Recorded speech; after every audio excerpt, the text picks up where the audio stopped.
ကြပါဘူးလေသွားကြရအောင်တကယ်ချင်းတို့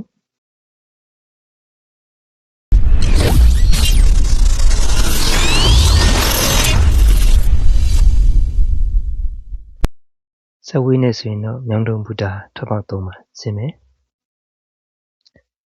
ဖိုက်စားတဲ့ဆိုရင်တော့မြောင်းတုံထွက်ပေါက်3နားလေးဟာကမ်ပန်ကူမလေးစားတောက်ဆိုင်လေးမှာသမင်းကျော်ဝင်စားလို့အဆင်ပြေတယ်ရင်းနှုံးလည်းတိတ်ပြီးတော့ချွတ်သားတယ်မခီးသွားနေပြီတော့ပေါ့အများကြီးခီးသွားနေ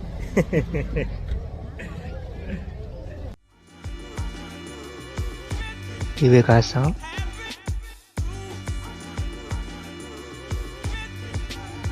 ဒီဘက်ကလည်းမဲ့တယောက်1000ခွဲဒီဘက်ကဆောင်ရင်တောင်းရိုက်မြောက်ရိုက်ချိန်မရလို့ဒါဒီဘက်ကဆောင်စီရတာဒါပေမဲ့ပူတော်မျိုးကြာတယ်ဟိုက်ကီတက်လို့ရှိရင်မိနစ်40လောက်ဆိုရောက်တယ်ဒီဘက်ကတနားကြီးကြော်လောက်ကိုဆောင်းလိုက်ရတယ်စိတ်ကိုကုန်းရော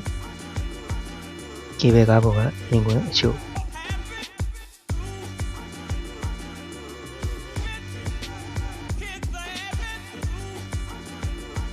ဒါမှကောင်းပေမဲ့ရုပ်ကလေးကတော့မစိုးဘူးဟာ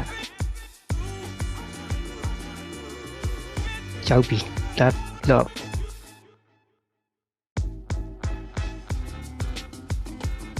ညီမတို့ရဲ့ချစ်ချင်းရောင်သွေးဆုံဆုံနဲ့ရန်ရိုမက်တစ်ဆန်နဲ့မြင်ကွင်း5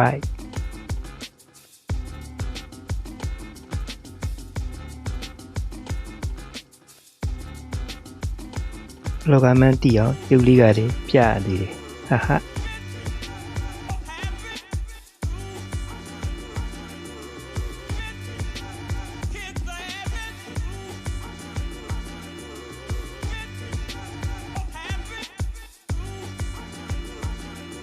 လောကတယောက်ရဲ့ဒုက္ခကလည်းသိဘူးရဲ့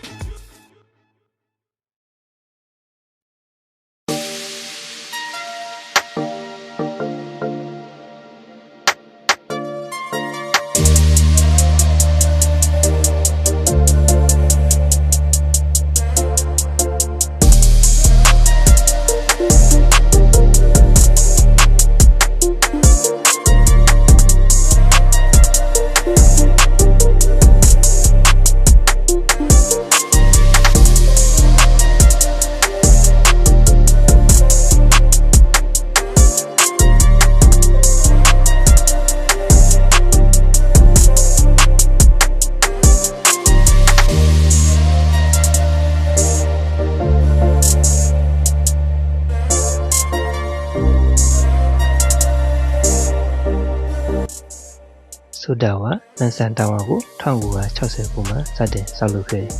1981မှာပြီးစီးခဲ့တယ်အဲ့ဒီအချိန်ကတော့ TV Radio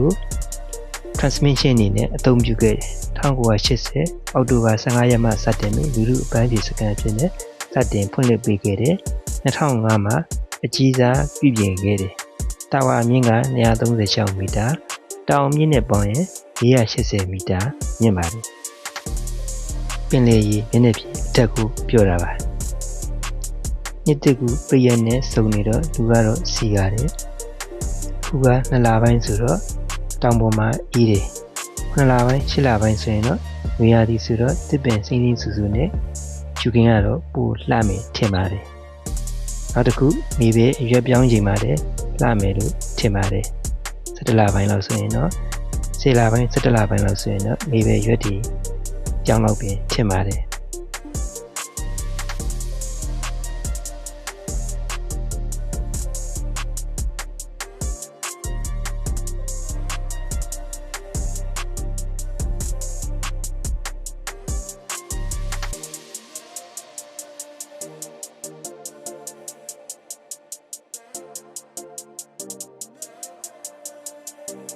ညင်ရင်ရှူခင်းရတယ်တမျိုးလှတယ်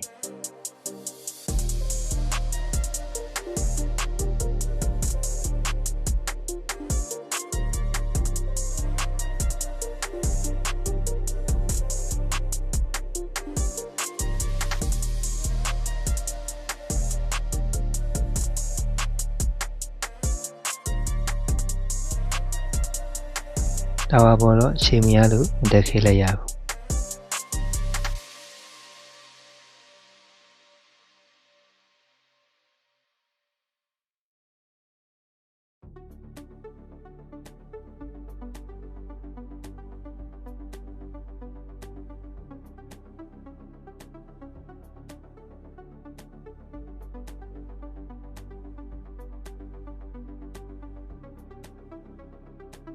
ဝါသနာပါရင်ပကြီးဆွေးလို့ရတယ်ဈေးနှုန်းကိုတော့မိဖို့အကြံပြုရပါတယ်အချိန်မရလို့တာဝါပေါ်ထိတော့မရောက်ခဲ့လိုက်ရဘူး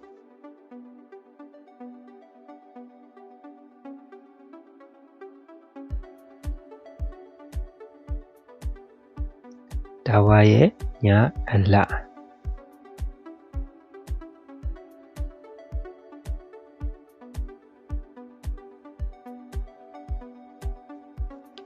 အပြန်ကေဘယ်ကားပေါ်မှာစိုးမျိုးရဲ့ night view များ